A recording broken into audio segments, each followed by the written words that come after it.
Alhamdulillah wassalatu wassalamu ala Rasulillah wa ala alihi wa man walah. Rabbi shrah li sadri wa yassir li amri wahlul 'uqdatam min lisani yafqahu qawli. Rabbana urzuqna ilman nafi'an wa rizqan thayyiban wa amalan mutaqabbala. Kaum muslimin dan muslimat, bapak-bapak, ibu-ibu rahimani wa rahimakumullah.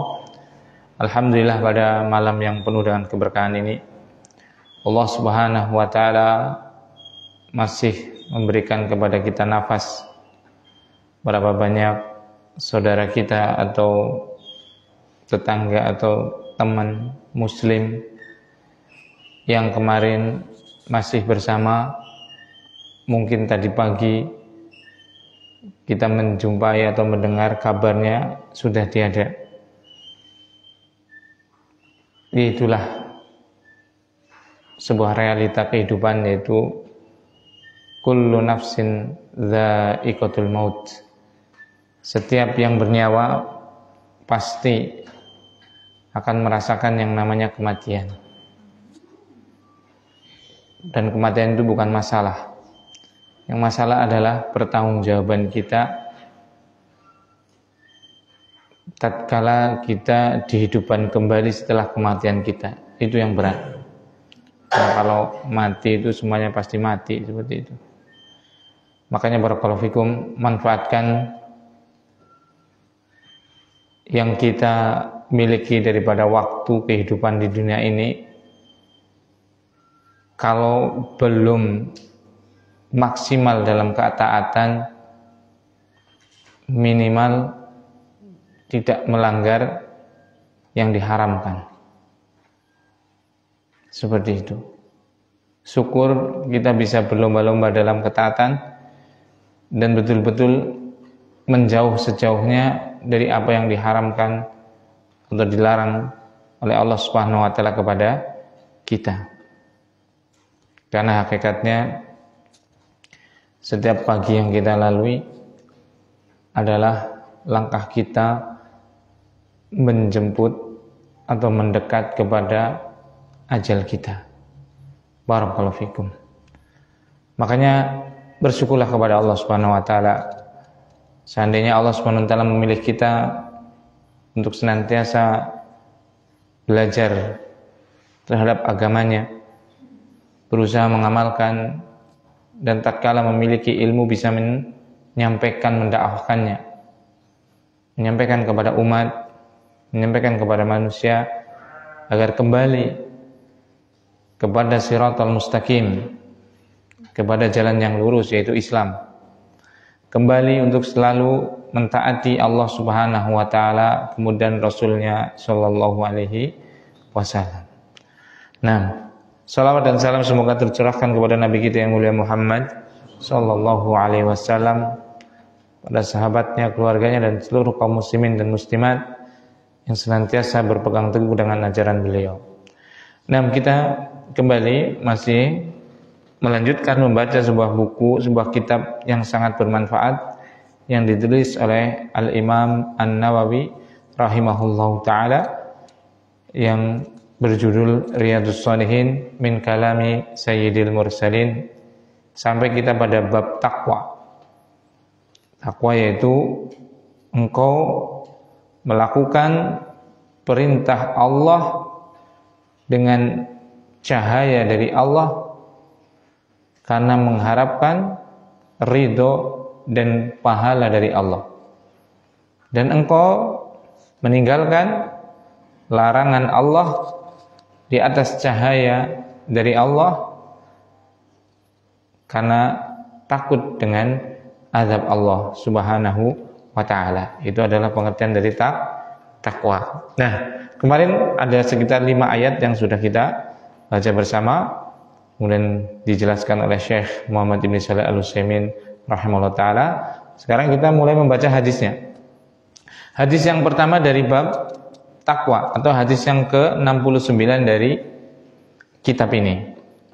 Berkata al-mu'allif rahimahullah ta'ala, penulis, semoga Allah SWT merahmatinya, fal awwalu an Abi Hurairah radhiyallahu ta'ala anhu qala, Hadis yang pertama, yaitu hadis tentang takwa ini, diriwayatkan dari Abu Hurairah, semoga Allah SWT meridhoinya. Beliau pernah berkata, "Qila, ya Rasulullah, man akramun nasi?" Ditanyakan kepada Rasulullah sallallahu alaihi wasallam, "Ya Rasulullah, wahai Rasulullah, siapakah orang yang paling mulia?" Qal, maka beliau sallallahu alaihi wasallam menjawab, "Atqahum." Orang yang paling mulia adalah orang yang paling bertakwa terhadap Allah Subhanahu wa taala. Faqalu laisa an hada nas'alu. Kemudian para sahabat yang tadi bertanya itu, mereka berkata, "Bukan tentang ini ya Rasulullah yang aku pertanyakan." Qal fa Yusuf nabiyullah ibnu nabiyillah ibni Khalilur Rahman. Kalau begitu, orang yang paling takwa adalah Nabi Yusuf alaihi salam, karena dia adalah anaknya Nabi. Karena Yusuf itu ibni Yakub, ibni Nabilah, anaknya Nabi juga. Nah, karena Yakub itu adalah ibni Ishak, ibni Nabilah Khalilur Rahman, anaknya Nabi Allah Khalilur Rahman, kekasih Ar-Rahman. Ishak itu adalah anaknya Nabi Ibrahim alaihi salam. Yusuf bin Yakub bin Ishak bin Ibrahim alaihi salam. Qalu laisa an hada nas'aluk. Dan para sahabat, bukan ini yang kami maksud Rasulullah. Seperti itu. Qal, kemudian Nabi sallallahu alaihi wasallam bersabda, "Fa'an ma'adinil arabi tas'alunani." Apa tentang nasab yang paling baik dari bangsa Arab yang kalian tanyakan kepadaku? Khiyaruhum fil jahiliyati khiyaruhum fil islami idza faquhu. Muttafaqun alaih. Maka orang yang paling baik tatkala jahiliyah adalah orang yang dia, Abu Hurairah, pernah berkata.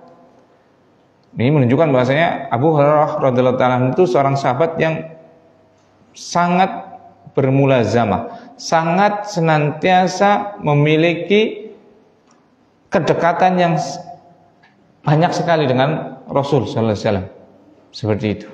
Nah, ditanyakan kepada Rasul sallallahu alaihi wasallam, "Ya Rasulullah, man akramun nas?" Wahai Rasulullah, siapa orang yang paling mulia? Nah, ini kenapa sahabat itu menjadi orang yang paling paham dengan syariat? Salah satu kuncinya itu adalah mereka banyak bertanya. Jadi itu, orang itu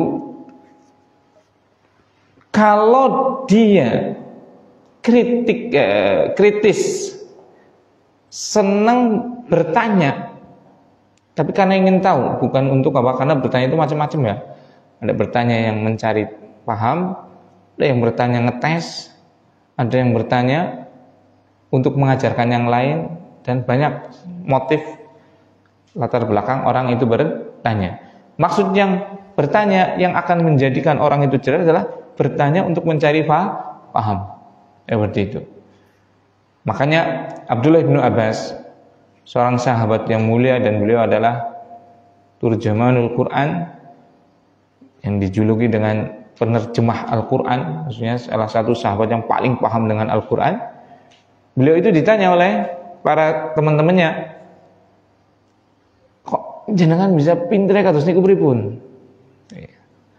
Lalu beliau memberikan rahasianya, "Bilisanis saul wa bil qalbil uqul." Dengan lisan yang sangat senang bertanya, nggak paham tanya, gitu. Wabikal bi al-uqul, dan dengan hati yang senantiasa berpikir. Nah itu, nggak tahu tanya. Kemudian setelah dapat jawaban, dia renungi, memikirkan atas jawaban tersebut, menghafalkannya, memahaminya seperti itu. Sehingga jadilah Abdullah bin Abbas ulamanya para sahabat. Padahal beliau adalah orang sahabat yang termasuk yang paling muda, tapi menjadi ulamanya sahabat dan menjadi sahabat yang paling paham dengan Al-Quran. Kuncinya tadi salah satunya karena banyak bertanya. Ini dengan dua anak ya, apa takon apa ada sengap, pucun ricis. Kan kadang seperti itu kan kita. Ya anak kecil mereka sedang nggak tahu, makanya mereka cari tahu kan. Kisi apa ya Pak? Niki nopo nggih Pak? Wis takoni, kuwi duit. Niki duit sing nopo? Ya memang belum tahu kan. Makanya tanya. Berarti kalau punya anak senang tanya yang seperti itu, pertanyaan yang seperti itu, harusnya kita bangga, kita senang lah ki bocah panten arep pinter ki. Kayak Abdullah bin Abbas kayaknya ki. Jeneng seneng takon. Tapi jenengan sudah memutuskan apa? Potensi kecerdasan anak tadi.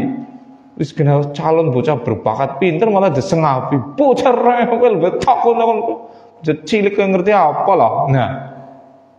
Nah, bilang nggak boleh seperti itu.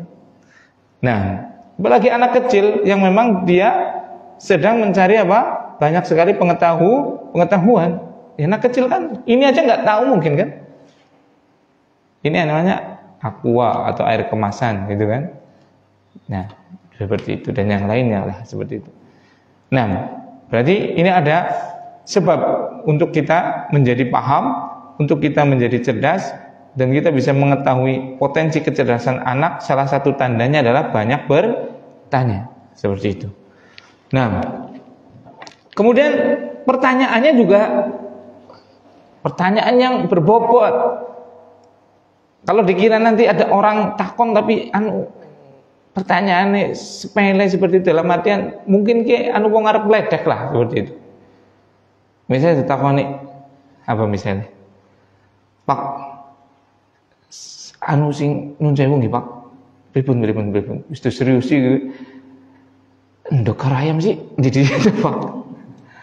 Wis tua umure jenggoten bathuke ireng takone nek ndok karo ayam didik. Kalau anak kecil ya wajar. Memang dia belum tahu, tapi nek kaya jenengan nggih tanglet maring kula Pak Ustaz. Ndok karo ayam sing disicik endi? Lah sengap ora Bapak kita. Sing iku sengap ora Bapak. Terus iku ngledek kita. Ini pertanyaan enggak ada fungsinya. La yazidul iman wala yanqusuhu. La yuzidu al iman wala yanqusuhu. Tidak menambah keimanan juga tidak mengurangi keimanan. Pertanyaan adalah penting seperti itu. Sahabat tanyanya itu yang penting-penting. Contohnya ini, man akramun nas. Orang yang paling mulia itu seperti apa? Pertanyaan ini berarti ada motivasi. Kepengin para sahabat itu menjadi orang yang mulia. Ada motivasi untuk menjadi orang mulia. Buktinya apa? Tanya. Orang mulia itu seperti apa sih? Oh, ternyata disifati. Nanti misalnya disebutkan orang mulia itu seperti ini. Maka apa? Kita berusaha untuk menjadi orang mulia. Itu. Barakallahu fiik. Jadi pelajaran berikutnya kita bertanya. Kalau bertanya itu pertanyaan yang penting. Dan pertanyaan yang paling penting, pemahaman ilmu yang paling penting adalah mengenal Allah. Ilmu yang paling penting adalah mengenal Rasul. Ilmu yang paling penting adalah mengenal dinul Islam, mengenal agama Islam. Itu ilmu yang paling penting. Yang lain penting iya, tapi ini adalah primer, kebutuhan pokok bagi setiap makhluk. Dia sejenius apapun, S1, S2, S-teler seperti itu misalnya, tapi dia nggak kenal Allah Subhanahu Wa Taala, nggak ada manfaatnya, nggak ada manfaatnya. Ilmu pengetahuannya dia nggak ada manfaatnya, kecuali untuk apa? Untuk dunianya dia. Dunia semuanya itu akan ditinggalkan tatkala kita mati. Yang dibawa apa? Ilmu kita, pengetahuan kita tentang mengenal Allah. Ilmu kita tentang mengenal Rasul sallallahu alaihi wasallam. Ilmu kita tentang mengenal syariat Islam, agama Islam itu. Enggak ada itu orang meninggal yang kemudian dikubur sama Harley-nya, dikubur sama mobilnya, itu enggak ada. Eman-eman. Mercedes dikubur, eman-eman. Kan seperti itu. Enggak ada. Dikubur kayak sampai pun orang-orang mungkin Nasrani itu yang dikubur sama uangnya, itu kan uang-uangan, bukan uang beneran. Seperti itu. Kalau uang beneran itu keduk kuburannya mesti. Kan seperti itu. Dibakar uang seperti itu kan bakar uang dobolan itu, bukan uang beneran seperti itu. Barakallahu fikum. Mana duit dibakari seperti itu. Nah, jadi itu. Bertanyalah pertanyaan yang sangat penting. Sekarang orang itu kebalik. Orang bertanya tentang hal-hal yang tidak menambahkan keimanan, tidak menguranginya. Kenapa Cristiano Ronaldo orang bisa membawa Portugal ke semifinal atau ke final? Apa urusannya? Gak ada urusannya. Kan seperti itu kan. Portugal final, Portugal gak final, itu gak menambah apa? Keimanan di kita. Tanyalah tentang apa? Bagaimana kita menjadi orang yang paling mulia. Orang mulia itu yang seperti apa sih? Nah itu pertanyaan berbobot seperti itu. Dan barakallahu fiik. Bagaimana cara wudu yang benar? Bagaimana cara sholat yang benar? Apa haknya Allah? Apa hal yang paling dicintai oleh Allah? Seperti itu. Barakallahu fiik. Nah, kemudian tatkala ditanya, "Man akramun nasi?" Qal atqakum. Orang yang paling mulia adalah orang yang paling bertakwa di antara kalian. Nah, itu. Konita, ada apa Konita bolak-balik terus? Duduk dulu Konita. Nah, atqahum. Orang yang paling mulia adalah orang yang bertakwa. Takwa kemarin sudah kita jelaskan, yaitu orang yang paling semangat untuk melakukan perintah Allah dan paling menjauh dari larangan Allah Subhanahu wa taala. Itu adalah patokan orang yang mulia menurut Nabi Shallallahu alaihi wasallam. Nah, coba kalau kita pengikut Nabi Shallallahu alaihi wasallam akan memandang suatu kemuliaan itu dengan ukuran ketakwaan. Tapi kalau kita pengikut hamba-hamba dunia, maka akan memuliakan orang berdasarkan apa? Status apa? Dunia. Status sosial. Angger wong sugih barang gawe ta subhanallah. Tilane utang-utang nak. Nggo nutup rai jerek. Angger wong sing ora duwe lagi barang gawe langolah rekober. Wis kober kondangan 50.000 awal. Harus selawe ube kena kok. Wis 20.000. Wah, 5.000 kena nggo tuku cilok. Dulah de apa? Sing 5.000 tilong.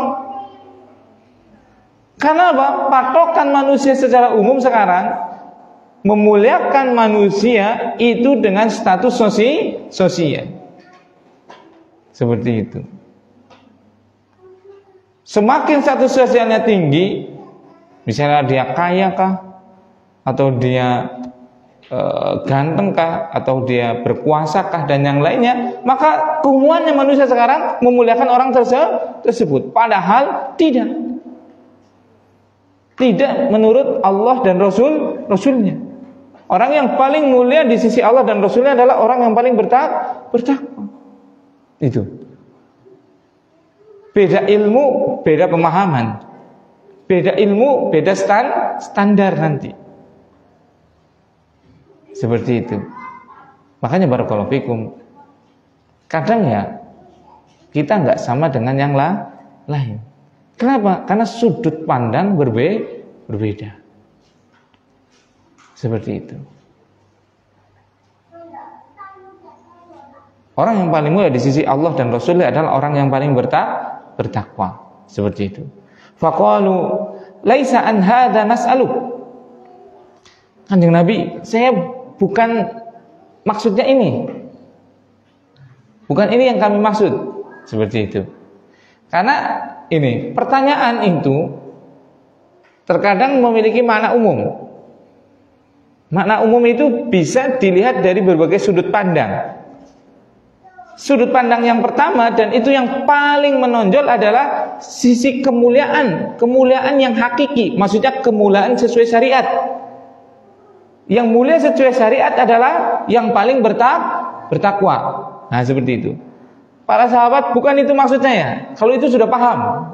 Orang yang paling mulia di sisi Allah adalah orang yang bertakwa, karena Allah Subhanahu wa taala berfirman dalam surat Al-Hujurat ayat 13, "Inna akramakum indallahi atqakum." Sungguh orang yang paling akram, paling mulia di antara kalian adalah yang paling bertakwa di antara kalian. Sahabat sudah paham ini.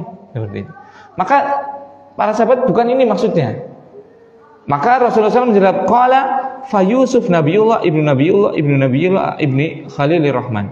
Kalau begitu yaitu Yusuf. Karena Yusuf itu adalah anaknya Nabi. Seperti itu. Berarti Rasulullah menjawab apa? Orang secara secara zat, manusia yang paling mulia secara individunya, perorangannya, salah satunya adalah Nabi Yusuf. Kenapa? Karena dia Nabi, itu pertama. Yang kedua apa? Anaknya Nabi. Yang ketiga apa? Cucunya Nabi. Yang keempat apa? Buyutnya Nabi, cicitnya Nabi. Loh, coba, sudah Nabi, bapaknya Nabi, eyangnya Nabi, mbah buyutnya Nabi. Just so top banget gitu. Seperti itu. Barakallahu fikum. Berarti di sini Rasulullah memahami, oh berarti ini mau bertanya orang paling bertakwa secara perorangan, secara individu, siapa sih janjane? Ya seperti itu. Maka Rasulullah SAW menyebutkan siapa? Yusuf, karena Yusuf itu ibni Yakub. Yakub itu Nabi. Yakub ibni Ishak. Ishak ibni Ibrahim alaihimussalam. Seperti itu. Semuanya Nabi semua itu. Nah, barakallahu fiik. Kemudian apa? Para sahabat berkata, laisa an hadza nas'aluk. Bukan ini Rasul. Bukan yang kami maksud adalah orang terbaik secara individu. Bukan. Seperti itu. Jadi itu ya.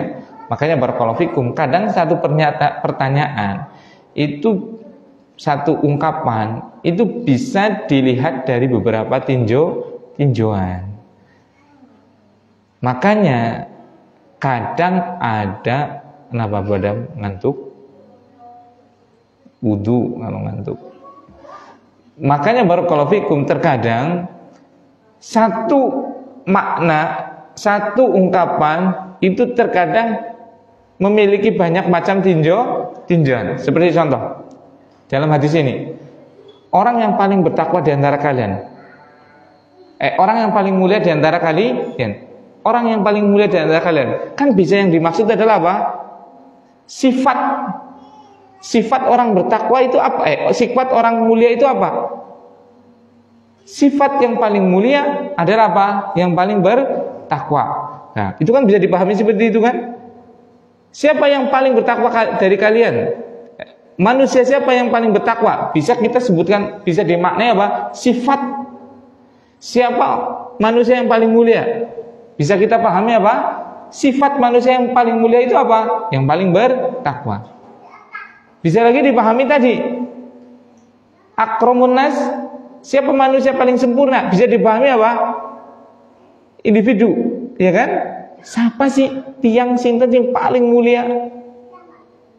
Nabi Yusuf, ya kan? Bukan itu juga. Kemudian Rasulullah SAW mengatakan, apa kalian lagi yang dimaksud kalian itu tentang bangsa Arab yang paling mulia itu kabilah mana? Itu gampangannya. Kan namanya orang Arab, enggak cuma orang Arab, orang Jawa misalnya, itu kan bukan dari satu rumpun, mungkin dari keturunannya Bani siapa misalnya? Bani siapa? Mas Wahan? Bani Kertawirya bahasa apa itu kan? Misalnya kan bisa dari misalnya dari Banjahari, ge anaknya keturunannya siapa? Siapa? Pak Mular misalnya. Citra Besari atau si Jimaning sedulur Citra Besari siapa? Harapan ya. Sing paham Citra Besari misalnya. Atau ada lagi dari apa? Kertawirya, ya nih aku sih ora paham situ itu. Nah, ki sing paling mulia ki keturunannya siapa? Nah, gitu. Apa yang dimaksud kalian ini gitu loh. Nah, itu. Di manusia paling mulia itu bisa dipahami apa? Sifat manusia yang paling mulia itu seperti apa? Itu pertama. Atau manusia yang paling mulia bisa dipahami apa? Wong, siapa sih jenenge? Secara perorangan orang yang paling mulia itu siapa? Ya kan? Yang manusia paling mulia itu siapa? Bisa dipahami apa? Keturunannya siapa sih paling mulia? Nah, seperti itu kan bisa. Nah, itu makanya kalau pertanyaan itu sifatnya umum perlu dirinci agar nggak jadi salah paham. Seperti itu. Makanya terkadang dalam segala masalah, nggak cuma masalah agama, pada masalah yang lain, kadang itu orang itu salah paham pada suatu masalah. Kenapa? Karena satu orang melihat dari sudut pandang ini, satu orang melihat dari sudut pandang itu, sehingga hasilnya akan berbeda. Maka jangan terburu-buru loh, rikata jenenge pahaman banget. Nah, jangan seperti itu. Karena barangkali dia tadi orang yang paling mulia siapa? Maksudnya Kanjeng Nabi mungkin misalnya orang paling mulia adalah sifat orang paling mulia itu apa? Berarti yang bertakwa. Ternyata ada orang yang bertanya orang yang paling mulia maksudnya kula sanes niku Kanjeng Nabi misalnya ini misalnya. Maksudnya apa? Satu orang, dia orang yang paling mulia selama ada orang itu siapa? Kan bisa jadi itu kan? Nah, seperti itu. Ternyata yang dimaksud oleh sahabat bukan itu juga. Ternyata yang dimaksud oleh sahabat adalah bangsa Arab yang paling mulia itu apa? Nasab yang paling mulia itu nasab yang dari siapa? Itu. Nah, seperti itu. Nah, dan ini membuktikan bahwasanya apa? Nasab itu memang berpengaruh. Ya contohnya lah. Nang ini biasanya umumnya anak nang Banjahari misalnya, ya wis nek sing lurah ya sekang keturunannya siapa? Ya Citra Besari. Orang tahu obah geser maning itu ora tahu. Paling ya ketemunya kok Citra Besari maning Citra Besari maning. Itu maksudnya itu. Ya kayak nang Karanglo ya siapa? Pak Surawikrama. Nah itu pokoknya anak keturunan Surawikrama maju ya mesti ya orang mesti sih. Insya Allah 95% ya dadi seperti itu. Ya sama di sinilah. Nek sing maju gue keturunan Citra Besari ya lah ya wis sing liyane aja majulah. Untungna duit buang-buang duit misal itu loh. Biasanya itu memang terbukti dari dulu ya. Seperti itu, mesti anak keturunannya Citra Besari. Nah, seperti itu. Makanya kemuliaan nasab itu memang ada. Seperti itu. Kemuliaan nasab itu ada. Seperti itu. Nah, kemudian Nabi menjawabnya bukan menyebutkan nasabnya. Nah, ini. Karena kalau menjawab misalnya Bani Hashim, kan Rasul dari Bani Hashim itu kan, atau dari Bani Abdul Manaf, atau Bani siapa lagi seperti itu, nanti akan menjadikan apa? Kecemburuan sosial. Karena Allah tidak melihat dari itu. Nah, berarti di sini ada pelajaran bahwasanya memang kemuliaan nasab itu memang ada, tapi ada tapinya. Nanti disebutkan ini jawabannya.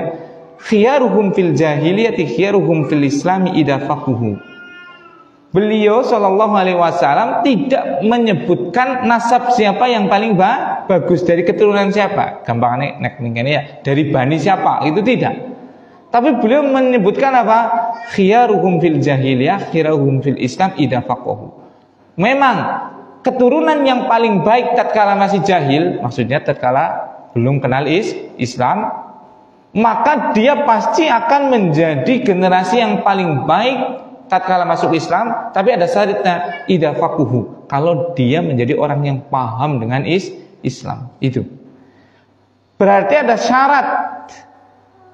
Generasi nasab itu akan menjadi nasab yang paling baik dengan syarat apa? Kalau paham agama. Kalau enggak, maka enggak. Tapi ada penetapan. Rasulullah enggak mengingkari bahwasanya kemuliaan nasab itu memang ada. Seperti itu. Memang ada. Ki anak keturunannya Mbah Kaita memang Masya Allah, ya mulia seperti itu. Makanya mungkin banyak jadi pejabat, banyak jadi anu dan yang lainnya seperti itu. Cuma itu kan duniawi, iya kan? Karena kalau kita berbicara, Rasulullah berbicara, kemuliaan itu kemuliaan yang hakiki, kemuliaan yang betul-betul di sisi Allah Subhanahu Wa Taala. Maka apa dijawab tadi? Orang yang paling mulia secara nasab adalah orang yang punya nasabnya darah biru. Tatkala masuk Islam dan dia paham agama. Berarti kalau seandainya ada yang nasabnya nggak terlalu bagus, tapi dia masuk Islam dan dia kenal agama, tetap dia nanti akan kalah. Dengan siapa? Yang punya nasab bagus. Makanya kita lihat seluruh sahabat besar, semuanya itu adalah punya nasab dari orang-orang yang mulia. Semuanya. Bahkan Nabi kita SAW itu darah biru itu, sebiru-birunya darah itu, bangsawan paling bangsawan itu. Seperti itu. Karena Rasulullah SAW adalah Quraisy, dan Quraisy dari Bani Hashim. Itu paling tingginya klan dalam kabilah Arab. Seperti itu. Darah biru itu betul-betul. Abu Bakar itu juga apa? Darah biru. Khadijah, Umar, itu para bangsawan. Seperti itu. Tapi Abu Jahal itu darah biru, itu sebiru-birunya darah itu. Karena sama dengan Rasul Shallallahu Alaihi Wasallam. Abu Thalib pamannya sama itu dengan Rasul Shallallahu Alaihi Wasallam. Tapi tidak paham dengan tidak paham dengan agama. Jadi mulia? Tidak. Jadi barakallahu fikum, amal jenengan jajal ngetes. Aku janjane anaknya bangsawan ora sih ketenan banget jajal ngikut pisau silat cedidik aja. Abang apa birunya aja. Anggar biru berarti nyong darah biru gitu. Seperti itu barakallahu fikum. Maksudnya kalau kita punya nasab yang bagus, ternyata kita keturunan dari kiai misalnya, atau keturunan dari orang yang dulunya berkuasa di suatu wilayah di desa dan yang lainnya, jaga nasab itu dengan baik. Dengan cara apa? Memahami agama. Nanti Allah akan angkat nasab keluarga kita. Barakallahu fikum. Jadi ini. Makanya Rasulullah SAW tatkala secara sifat bukan, secara perorangan individu bukan, mungkin dari ini, maksudnya yang paling mulia secara nasab. Beliau enggak menyebutkan individu, tapi beliau menyebutkan apa? Syarat. Tapi beliau menetapkan memang ada apa? Nasab yang paling bagus, tapi dengan syarat kalau mau mulia harus paham agama. Nah, begitu yang bisa kita pahami. Kita ulangi sekali lagi bahwasanya di sini bab tentang takwa yang pertama adalah para sahabat itu bertanya kepada Rasulullah SAW, menanyakan tentang apa? Manusia yang paling mulia. Dan dijawab, manusia yang paling mulia adalah manusia yang paling bertakwa. Berarti semakin manusia bertakwa, maka dia semakin mulia. Ingin mulia berarti bertakwa. Seperti itu. Semakin mulia, semakin takwa, pasti kita akan semakin mulia dan dimuliakan oleh Allah Subhanahu wa taala. Dan kalau Allah sudah memuliakan, sudah mencintai seorang hamba, maka Allah akan tanamkan kepada makhluknya untuk memuliakan dia. Nah, kemudian di sini ternyata pertanyaan ini bukan yang dimaksud oleh sahabat itu tentang sifat, tapi makanya Rasulullah menjelaskan apa? Barangkali maksudnya adalah perorangan. Orang siapa yang paling bertakwa, yang paling mulia? Maka dikatakan Nabi Yusuf. Kenapa? Coba lihat Nabi Yusuf. Secara nasab bagus tidak?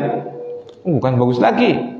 Silsilah luar biasa, karena bapaknya, kakeknya, buyutnya itu semuanya para nabi. Dia paham dengan agama tidak? Bukan paham lagi, bahkan nabi. Makanya apa?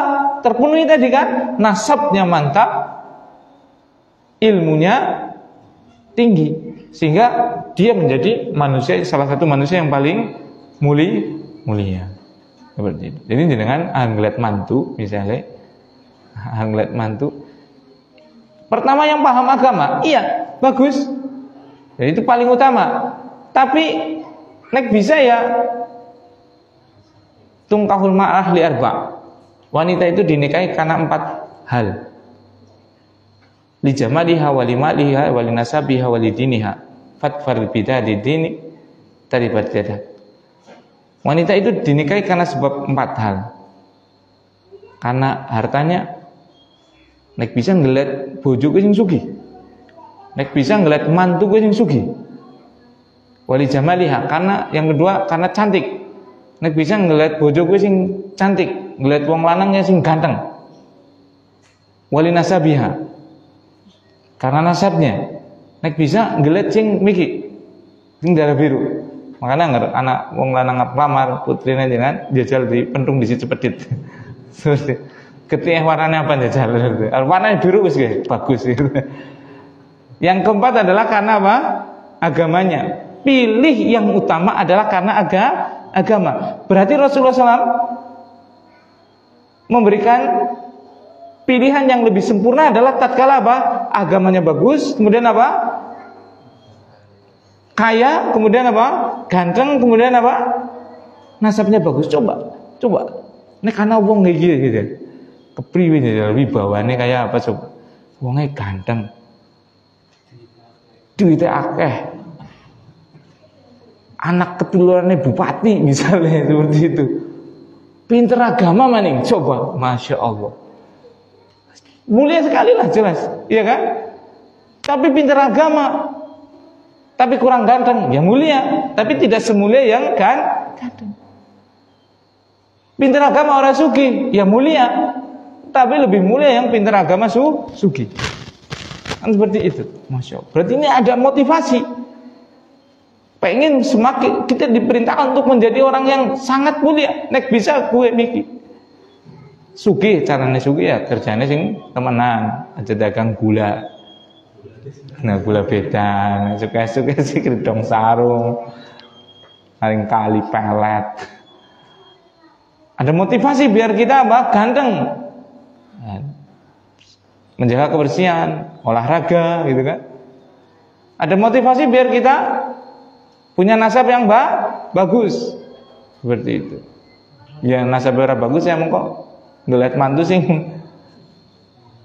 nasabnya apik, memperbaiki keturunan sarana nasab. Makanya orang Arab itu kalau yang laki-laki mau nikah dengan orang Ajam, orang selain Arab itu gampang mereka. Kenapa? Karena nasabnya nanti ikut suaminya kan. Nikah karo wong Jawa enggak ada masalah. Karena penting juga melihat nasab tadi. Seperti itu. Kan yang penting takwa, berilmu agama. Kalau bisa adalah dari nasab yang bagus. Makanya kalau Arab laki-lakinya itu nikah dengan siapapun nggak ada masalah, karena mereka sudah nanti nasabnya ikut suaminya, ikut laki-laki tadi. Tapi kita nikahin sama orang perempuan Arab, angele orang umum. Bukan karena apa-apa, karena mereka menjaga nasab tadi. Bukan berarti mereka menghina nasab yang lain, bukan. Karena untuk yang lebih bagus gitu loh. seperti itu. Kecuali memang wong Arab wis arek kabeh, agamane ora ngerti kabeh. Mungkin gelem nikah karo wong Banjarsari, mungkin gelem seperti itu. Nah, barakallahu fikum. Seperti itu. Makanya untuk perempuan-perempuan Arab dinikahi sama orang ajam, orang non Arab itu susahnya bukan main. Bukan karena matre, bukan karena apa. Karena salah satunya tadi menjaga nasab. Pedot nasab kan abot seperti itu. Kalau kita mah enggak ya, lah suara apa lah. Arab wong dibayar apa? Ya itu ya enggak apa-apa seperti itu. Tapi kalau bisa ya tadi seperti itu. Tapi patokan yang utama adalah agama. Kebanyakan kita patokan utama bukan agama. Agama ta nomor 17 lah. Sing penting sugih. Sing penting darah biru. Sing penting ganteng dan yang lainnya. Ujung-ujungnya apa? Sugih ternyata anu bene tanpa bank. Ya anu bene tanpa bank 500 miliar ya ketone gaya kan. Ngelamar wis nganggo mobile apik, nyewa Alphard. Sedina 500.000 kan ora masalah. Wong bene cair 500 juta.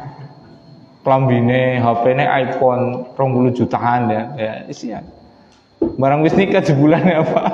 Tiap bulan menggap wong kudune nyicil. Jadi patokannya tadi. Patokannya adalah tahu agama. Nah, kemudian ternyata bisa juga dipahami takwa tadi, mulia tadi adalah mulia secara nasab. Berarti memang tadi Islam itu selaras dengan fitrah manusia, tidak mengkebiri fitrah. Ya logika lah. Siapa aja sing ora seneng duwe apa mantu anaknya presiden nah. Semuanya pasti seneng lah. Dusta kalau nggak seneng. Cuma patokan kita tetap ya itu dibolehkan dengan syarat agamanya bagus. Kalau enggak, walaupun anaknya gubernur atau anak bupati tapi agamanya nggak bagus ya jangan. Cari yang agamanya utama dulu. Setelah agama mau nyari yang ini itu dan yang lainnya boleh. Karena itu adalah fitrah manusia. Nah, ini yang bisa sampaikan. Maaf kalau ada tutur kata yang kurang berkenan. Semoga bermanfaat bagi saya pribadi dan bagi jamaah sekalian. Nah, tadi maksud nasab yang bagus itu darah biru itu ya jangan dipraktekkan ya. Ngomong apa? Penasaran aku jajane anak keturunannya Citra Besar ya putus sih. Akhirnya sobek sedikit apa? Jentik apa nih? Biru apa ora seperti itu. Nah, subhanakallahumma wa bihamdika asyhadu an la ilaha illa anta astaghfiruka wa atubu ilaik. Assalamualaikum warahmatullahi wabarakatuh.